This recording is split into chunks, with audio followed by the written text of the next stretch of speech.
Assalamualaikum warahmatullahi wabarakatuh. Kami dari kelompok 1 yang beranggotakan saya Mega Pratiwi, NIM 1810102101 dan teman saya Wiwi Widiwardani, NIM 1810102107 yang akan mempresentasikan tentang akuntansi komparatif Eropa. Materi yang pertama, standar akuntansi dan praktik akuntansi. Standar akuntansi merupakan regulasi atau peraturan yang mengatur pengolahan laporan keuangan.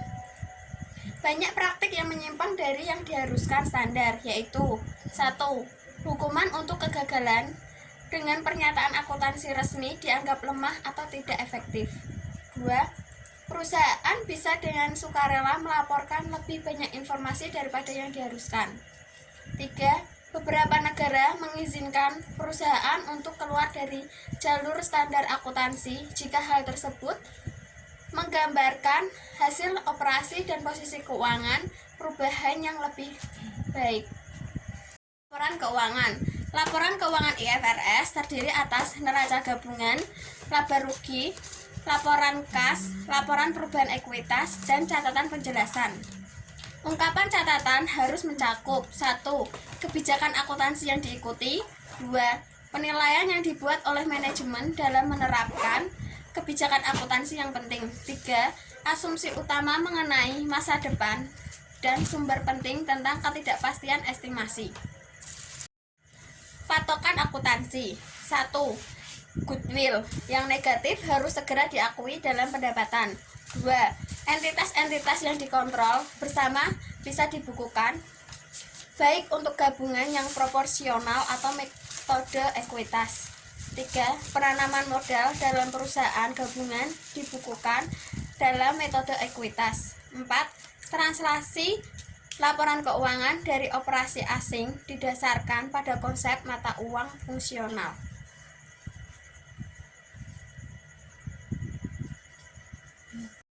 Transaksi mata uang.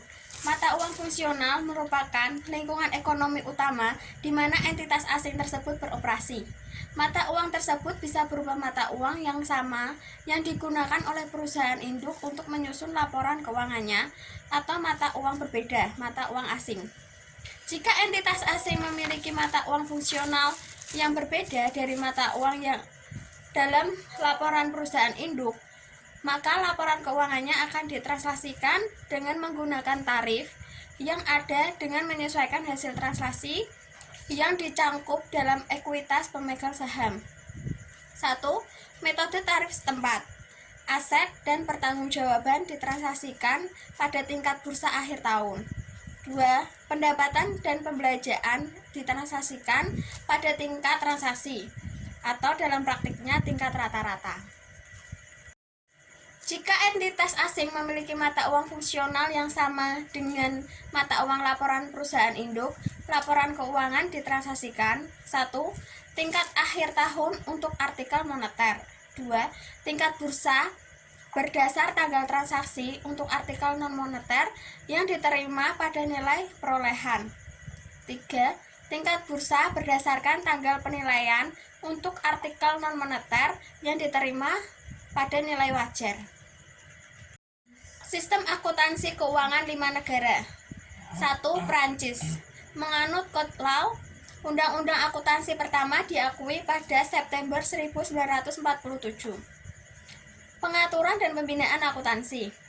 Dasar utama Undang-Undang Akuntansi Prancis adalah Accounting Law 1983 dan Accounting Decree 1983. Ciri akuntansi Prancis adalah dikotomi antara laporan keuangan perusahaan individual dan konsolidasi. Prancis juga mengizinkan penggunaan IFRS atau GAAP-AS. Pelaporan keuangan. Perusahaan Prancis harus melaporkan neraca, laporan laba, catatan pada laporan keuangan, laporan direktur, dan laporan auditor. Code of Commerce mengizinkan UMKM untuk membuat laporan keuangan yang disederhanakan. Pengukuran akuntansi. Aset berwujud dinilai sebesar harga historisnya dan disusutkan sesuai aturan perpajakan. Goodwill dikapitalisasi dan diamortisasi ke penghasilan tanpa batas waktu. Persediaan dinilai berdasarkan yang lebih rendah antara harga pokok dengan nilai salah satu metode FIFO atau rata-rata tertimbang. Biaya riset dan pengembangan dikapitalisasi pada saat terjadi. Leases tidak dikapitalisasi dan biaya yang terjadi diperlukan sebagai beban. Pajak yang ditangguhkan dicatat dengan metode liabilitas. Mulai tahun 2006, IFRS menjadi dasar laporan konsolidasi di Perancis. Konvergensi dengan IFRS. Beberapa aturan yang sama dengan IFRS adalah metode penggabungan usaha, pencatatan investasi, penilaian operasediaan. Sedang yang belum sama adalah goodwill, penilaian aset, penyusutan, leases, pajak yang ditangguhkan, ada cadangan untuk peralatan penghasilan.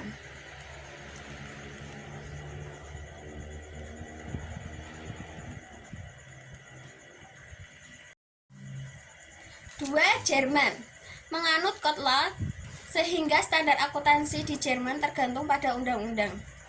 Akuntansi di Jerman didesain untuk menghitung jumlah penghasilan yang hati-hati. Pengaturan dan pembinaan akuntansi.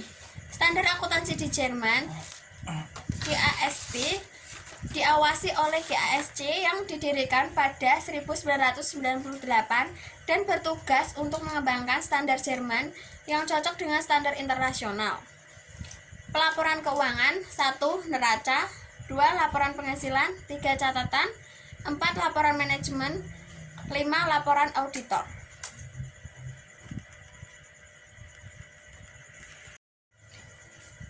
Pengukuran akuntansi, penggabungan usaha dengan metode pembelian. Meskipun metode polling diperbolehkan, goodwill diperbolehkan dengan amortisasi 4-20 tahun. Investasi dicatat dengan metode ekuitas. Metode penilaian persediaan dengan FIFO, LIFO, dan average. Aset dinilai sebesar harga historisnya. Usaha konvergensi dengan IFRS. Praktek akuntansi yang sudah lama. Metode penggabungan usaha, pencatatan investasi, akuntansi kemungkinan kerugian, cadangan, peralatan penghasilan.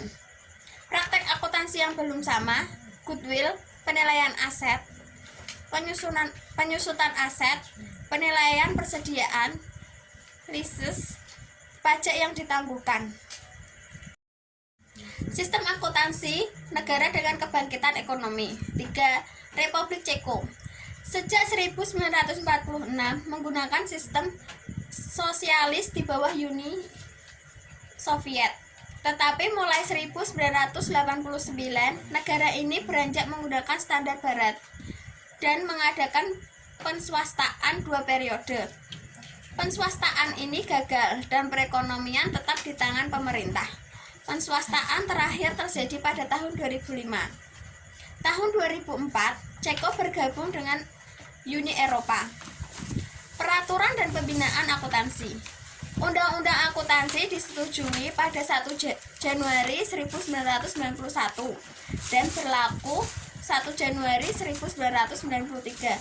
Didasarkan pada EU 4 and 7 Directive sejak 1 Januari 2002. Peraturan diarahkan ke penggunaan IAS atau IFRS.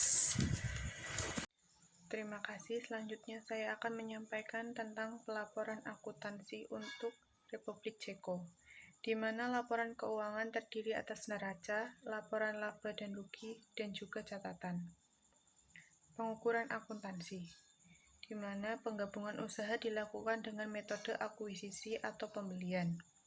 Goodwill dikapitalisasi dan diamortisasi maksimal 15 tahun.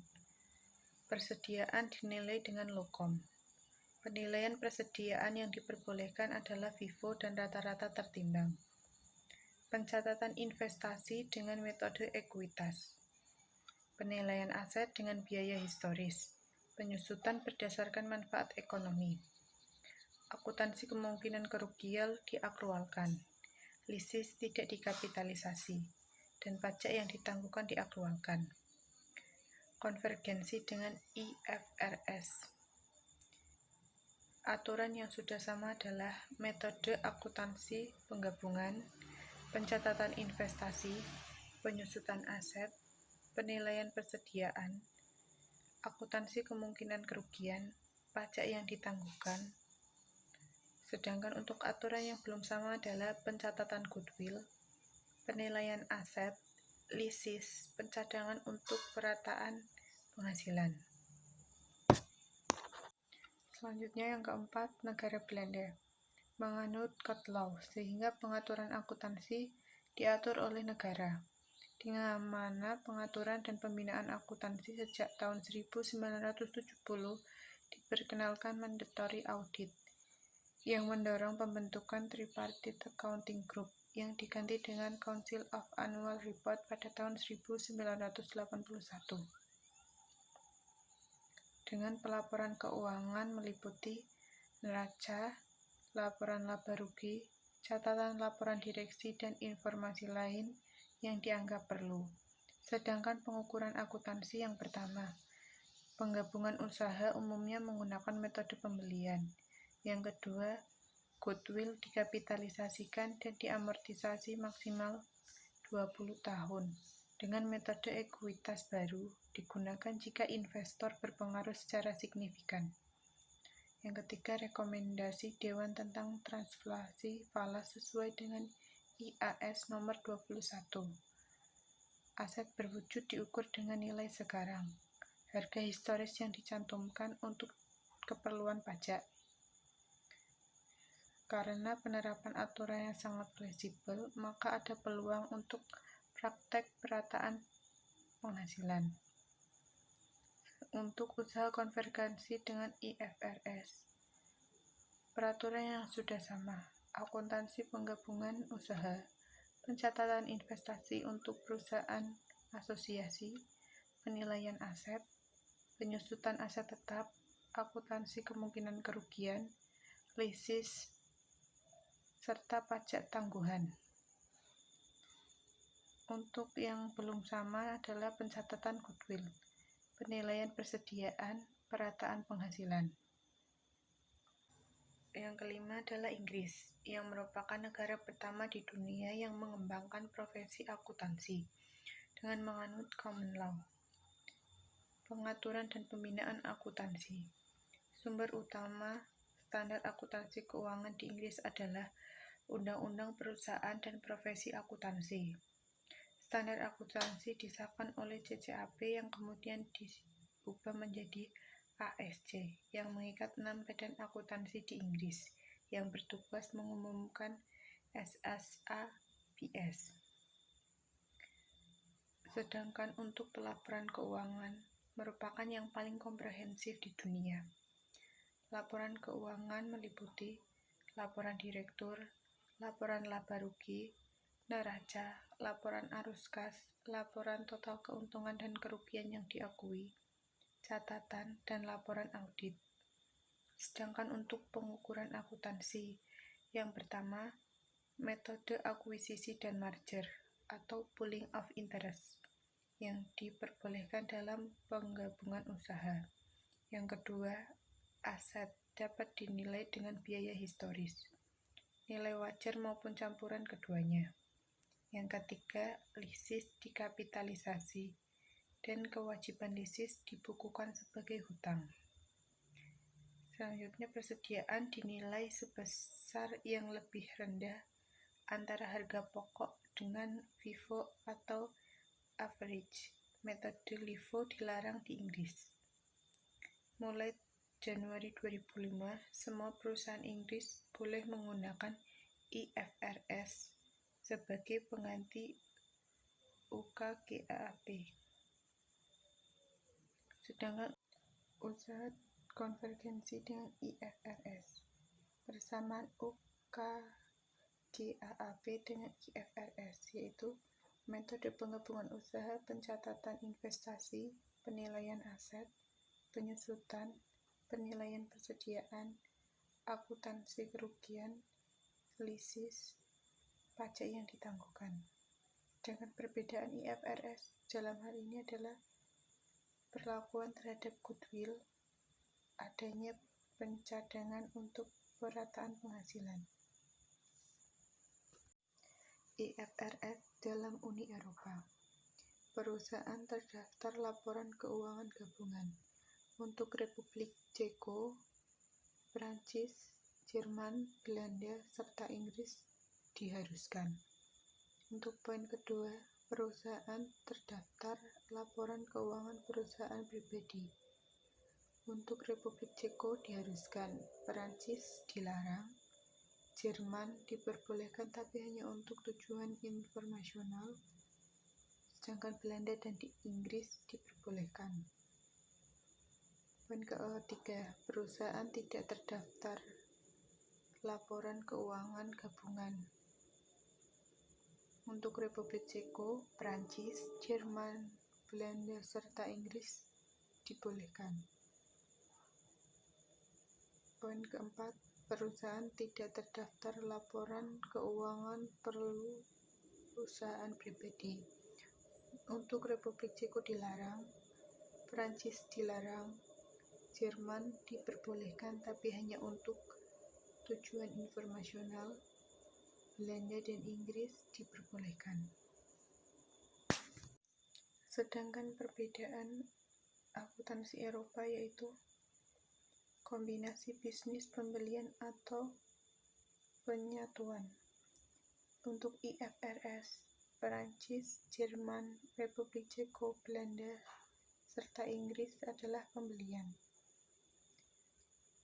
Untuk goodwill, IFRS adalah kapitalisasi dan pengajuan penurunan nilai.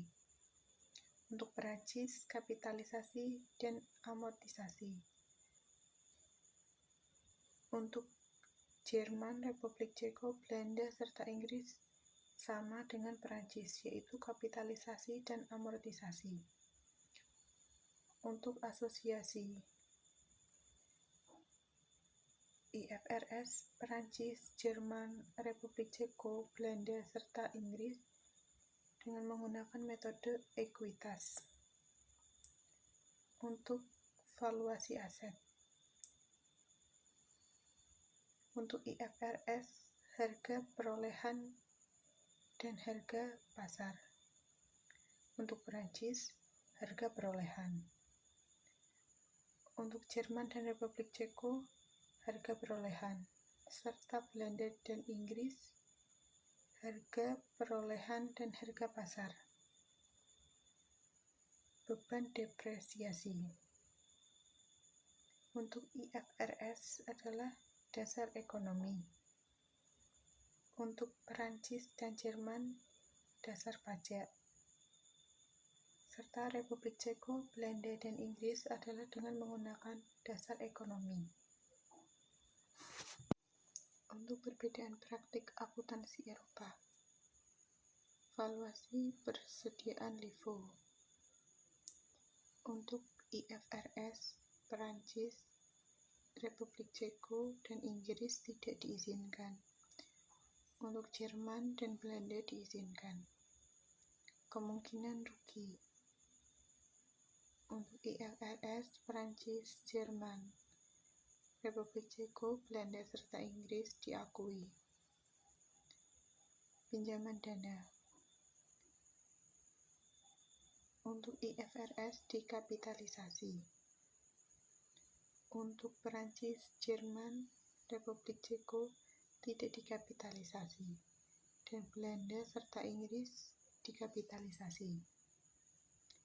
Pajak tangguhan. Untuk IFRS, Republik Ceko, Belanda serta Inggris diakui. Tetapi untuk Perancis dan Jerman tidak diakui. Simpanan untuk manipulasi laba. IFRS tidak, Perancis digunakan, Jerman digunakan, Republik Ceko, Belanda, serta Inggris hanya sebagian. Sekian presentasi dari kelompok 1. Apabila ada kata-kata yang salah mohon dimaafkan. Wassalamualaikum warahmatullahi wabarakatuh.